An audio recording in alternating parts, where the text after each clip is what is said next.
नमस्कार, India voice में बहुत स्वागत है आपका। मैं हूं आपके साथ प्रियंका मिश्रा। बुलेटिन की शुरुआत करेंगे ब्रेकिंग न्यूज के साथ। रांची से इस वक्त की ब्रेकिंग न्यूज आ रही है। झारखंड कैबिनेट की बैठक आज, सीएम हेमंत सोरेन की अध्यक्षता में होगी बैठक। झारखंड कैबिनेट की बैठक आज, सीएम हेमंत सोरेन की अध्यक्षता में होगी बैठक। थोड़ी देर में शुरू होगी कैबिनेट की बैठक। कुछ ही देर में शुरू होने वाली है कैबिनेट की बैठक।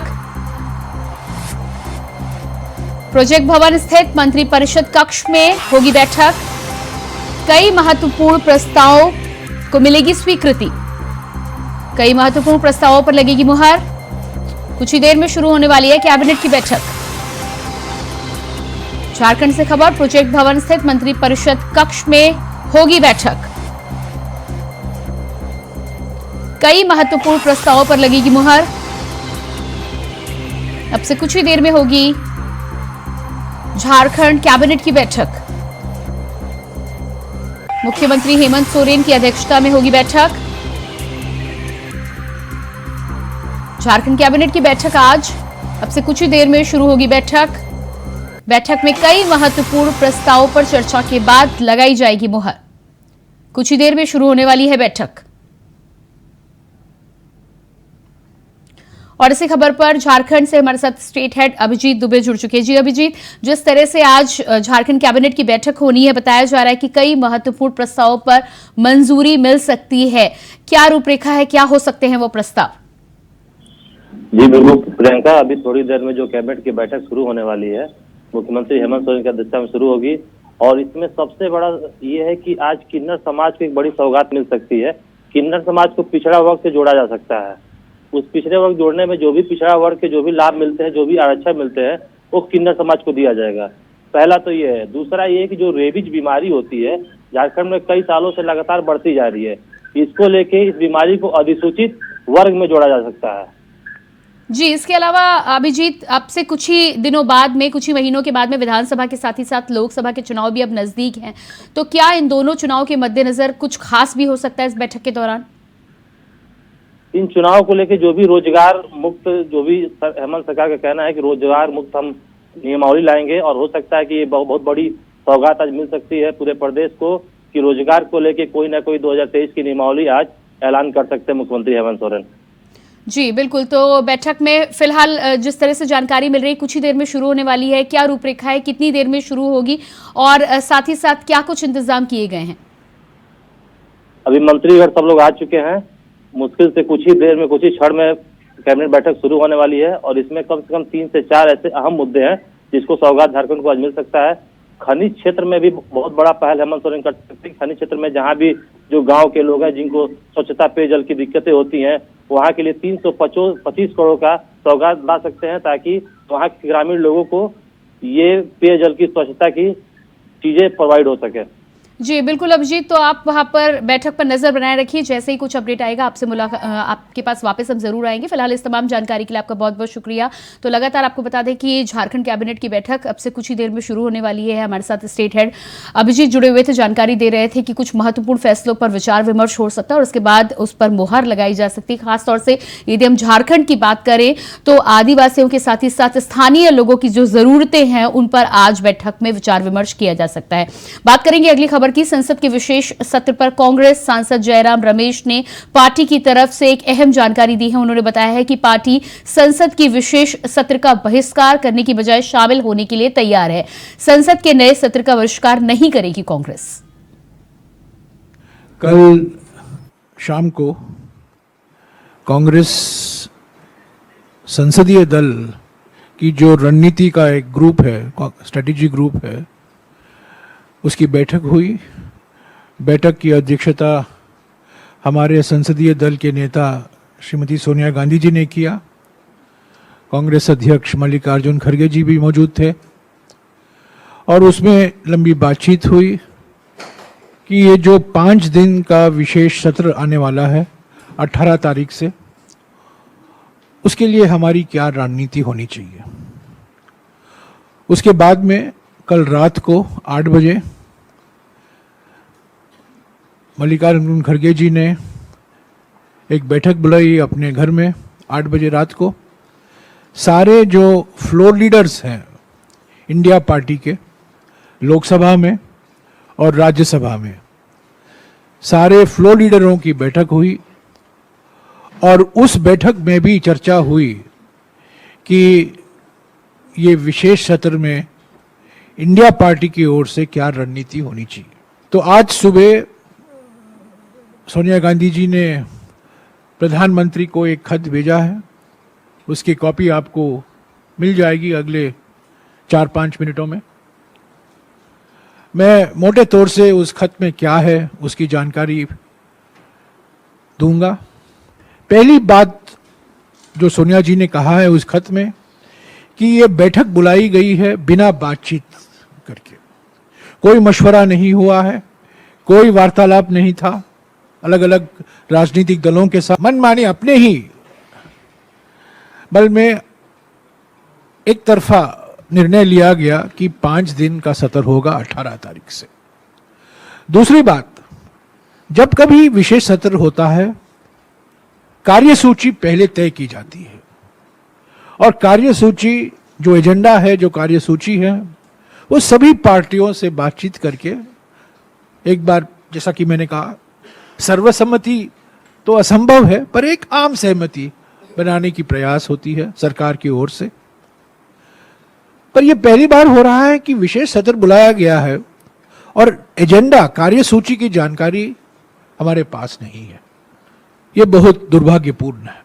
और तीसरी बात जो उन्होंने खत में लिखा है कि जो बुलेटिन में छपा है, जो सांसदों ने अपने बुलेटिन, लोकसभा बुलेटिन में और राज्यसभा बुलेटिन में पढ़ा है, मैंने भी पढ़ा है कि 18 तारीख सरकारी बिजनेस, 19 तारीख सरकारी बिजनेस, 20 तारीख सरकारी बिजनेस, 21 तारीख सरकारी बिजनेस, 22 तारीख सरकारी बिजनेस, यानी कि 5 के 5 दिन गवर्नमेंट बिजनेस के लिए एलोकेट किया गया है।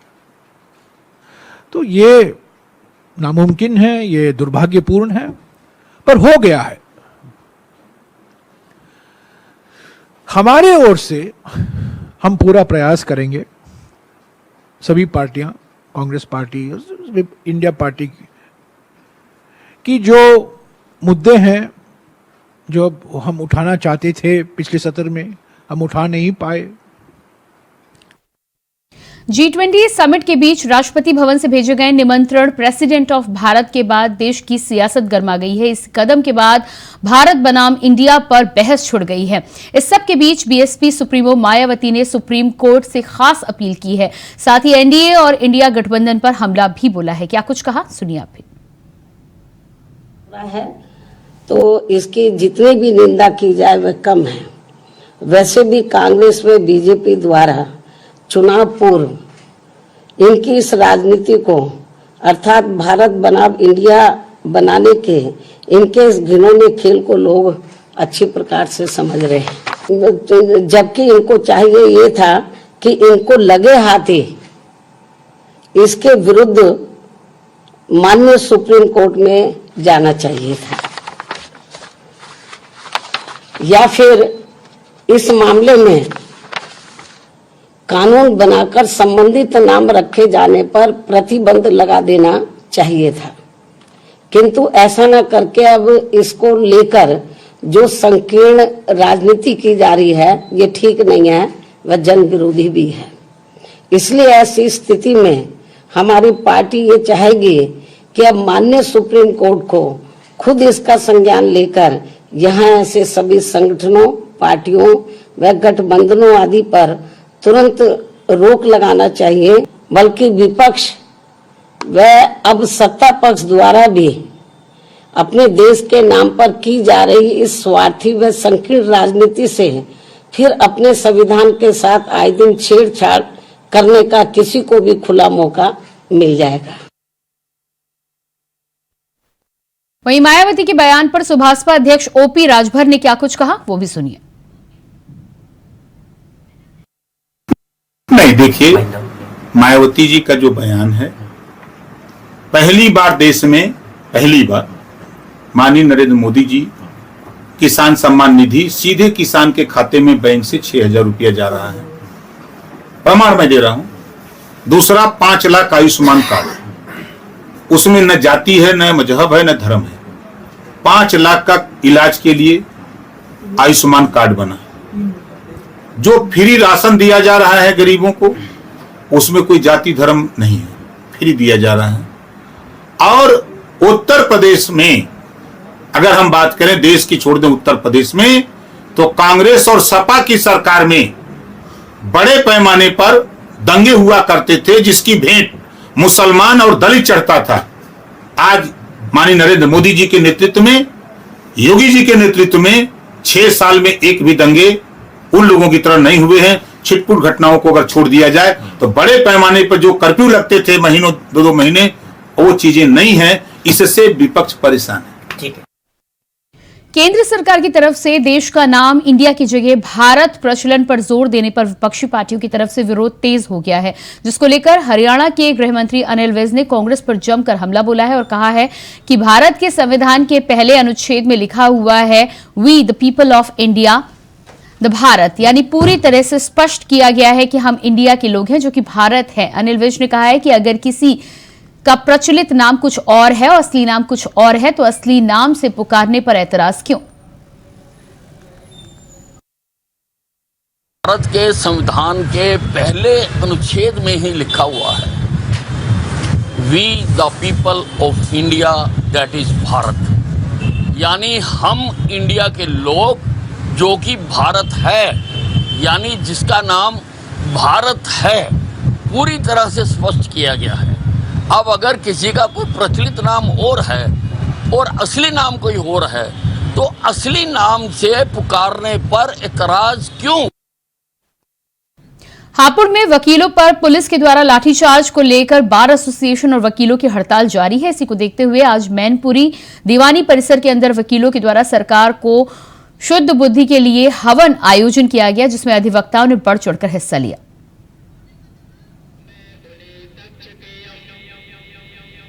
अब बाएं हाथ में चल लो, सीधे हाथ अलग रखना।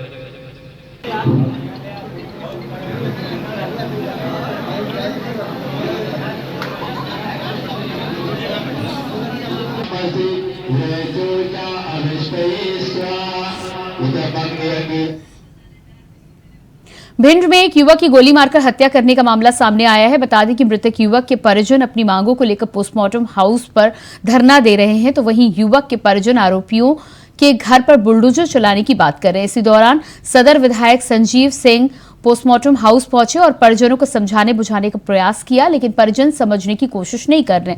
तो वहीं परिजनों ने विधायक के सामने पूरे परिवार के साथ आत्मदाह करने की भी बात की है।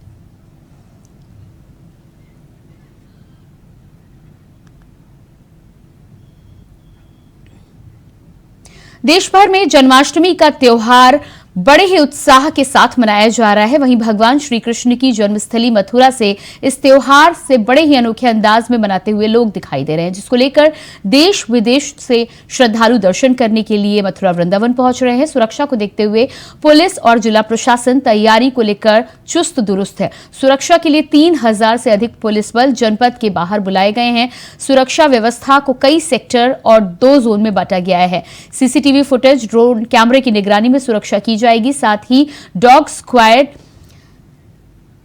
बीटीएस की टीम को भी सुरक्षा व्यवस्था में शामिल किया गया है। वहीं सुरक्षा एजेंसियां भी सुरक्षा व्यवस्था पर तैनात हैं, ताकि किसी भी श्रद्धालु को किसी भी तरह की परेशानी का सामना न करना पड़े।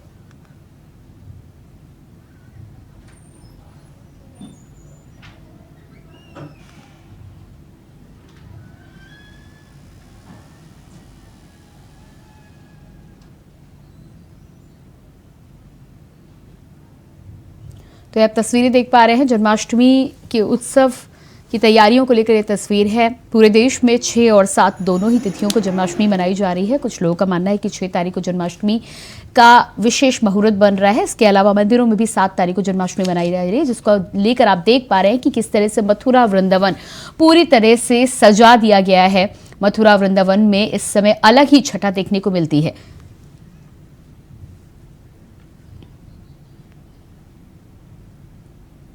अगली खबर रायबरेली से है, जहां मामूली विवाद को लेकर 2 पक्षों में झड़प हो गई, जिसका वीडियो सोशल मीडिया पर वायरल हो रहा है।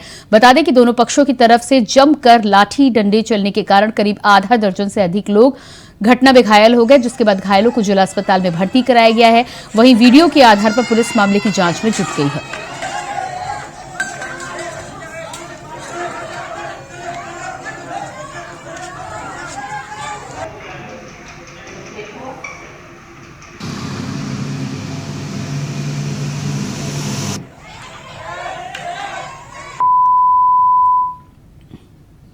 हरदोई जनपद के हरपालपुर थाना क्षेत्र में उस समय हड़कंप मच गया जब एक अस्पताल संचालक की पत्नी को कुछ अज्ञात हमलावरों ने घर में घुसकर गोली मार दी और घायल कर दिया। बता दें कि घायल महिला को आनन फानन में अस्पताल में भर्ती कराया गया है, जहां उसे गंभीर हालत में लखनऊ मेडिकल कॉलेज रेफर कर दिया गया। साथ ही मौके पर पहुंची पुलिस ने मामला दर्ज कर आगे की कार्रवाई की शुरुआत कर दी है।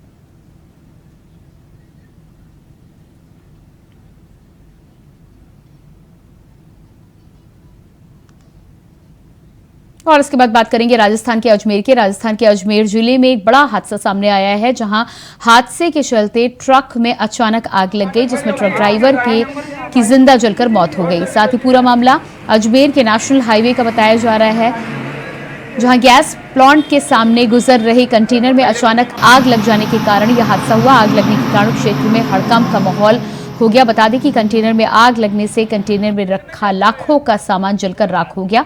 मोटरसाइकिल भी पूरी तरह से जलकर खाक हो गई। साथ ही पुलिस हादसे को लेकर अब जांच में जुटी हुई है।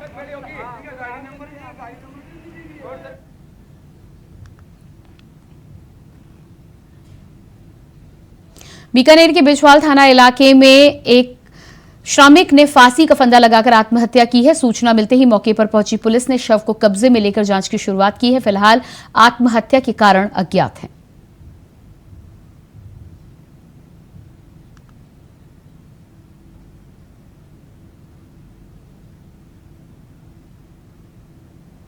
और अब बात करेंगे अंबाला की। अंबाला में जन्माष्टमी का त्योहार जोर शोर से मनाया जा रहा है, जिसको लेकर बाजारों में काफी रौनक देखने को मिल रही है। इस बार भगवान के लिए बनी रंग बिरंगी पोशाकें और लकड़ी का झूला आकर्षण का केंद्र बना हुआ है। वहीं कई तरीके से सजी हुई मटकियां भी लोगों का मन मोह रही हैं। दुकानदारों का कहना है कि पिछले 2 दिनों से काफी अच्छा बिक्री चल रही है और इस बार लड्डू गोपाल को भी काफी नए तरीके से पोशाकें उनके लिए तैयार की गई हैं। साथ ही झूले की भी कई वैरायटी बाजार में आई हैं, जिसे लोग काफी पसंद कर रहे हैं।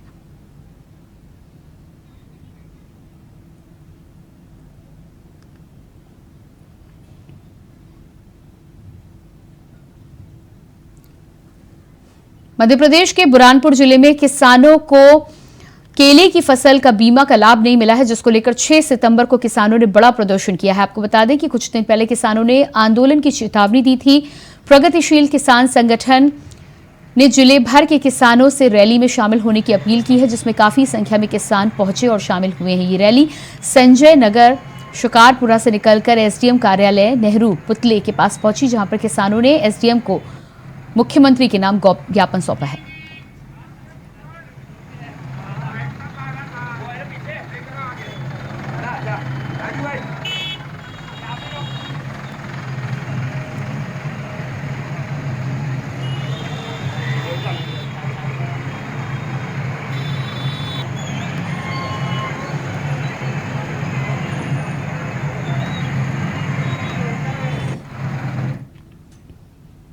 बुरहानपुर जिले में प्रगतिशील किसान संगठन के बैनर ने रैली निकाली है। दरअसल फसल बीमा और अघोषित बिजली कटौती के खिलाफ ये ट्रैक्टर रैली निकाली गई है, जिसमें जिले के 3000 से अधिक किसान रैली में शामिल हुए। बता दें कि किसान रैली को विपक्ष का भी समर्थन मिला है, जिससे रैली में कांग्रेस कार्यकर्ता भी शामिल हुए।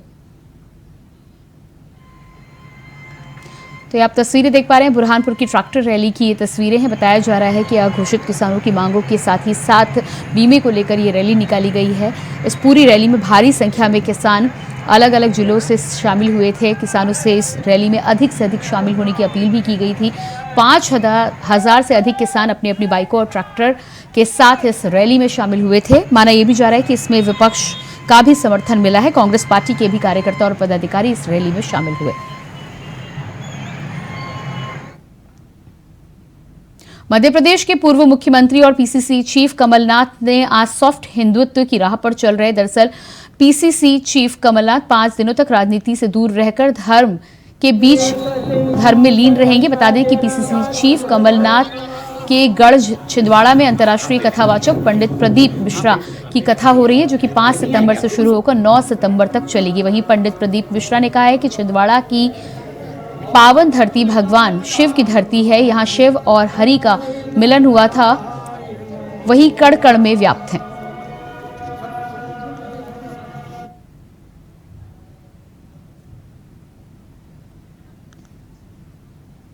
बदायूं के दातागंज क्षेत्र में वायरल फीवर का कहर देखने को मिल रहा है, जिससे सरकारी और प्राइवेट अस्पतालों में मरीजों की लंबी लंबी कतारें देखी जा सकती हैं, जिसके कारण अस्पतालों में एक बेड पर 2 से 3 मरीजों का इलाज किया जा रहा है। आपको बता दें कि स्थानीय लोगों का मानना है कि ये बुखार हर साल फैलता है और स्वास्थ्य के इंतजाम नाकाफी रहते हैं।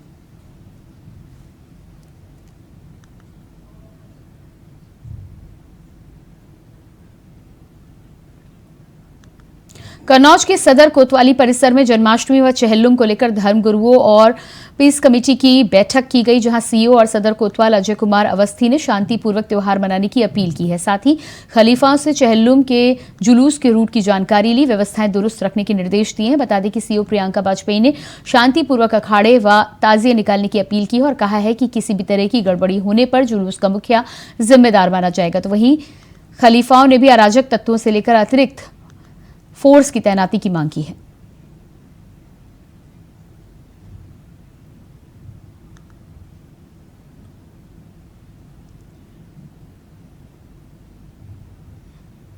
सिद्धार्थनगर में स्वास्थ्य विभाग की बड़ी लापरवाही सामने आई है, जहां माधव प्रसाद त्रिपाठी मेडिकल कॉलेज में स्ट्रेचर न मिलने के कारण मरीज को इमरजेंसी वार्ड तक गोद में उठाकर ले जाना पड़ा। बता दें कि गोद में उठाकर ले जाने का वीडियो सोशल मीडिया पर जोर शोर से वायरल हो रहा है।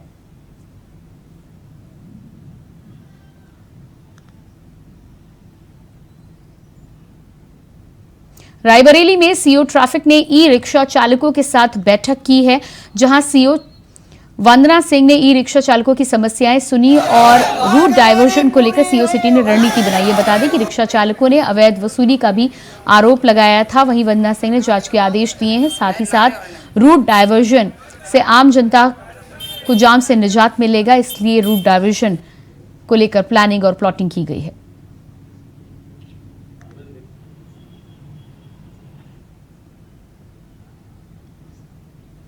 और अब बात करेंगे अगली खबर की। अगली खबर भी रायबरेली से। रायबरेली के डेंगू के मरीजों की संख्या में लगातार इजाफा हो रहा है। जिले में अब तक डेंगू के कुल 12 पॉजिटिव मरीज मिले हैं। वहीं अस्पतालों में भी वायरल फीवर के मरीजों की संख्या बढ़ रही है। बढ़ते हुए मरीजों को लेकर स्वास्थ्य विभाग अलर्ट मोड पर है।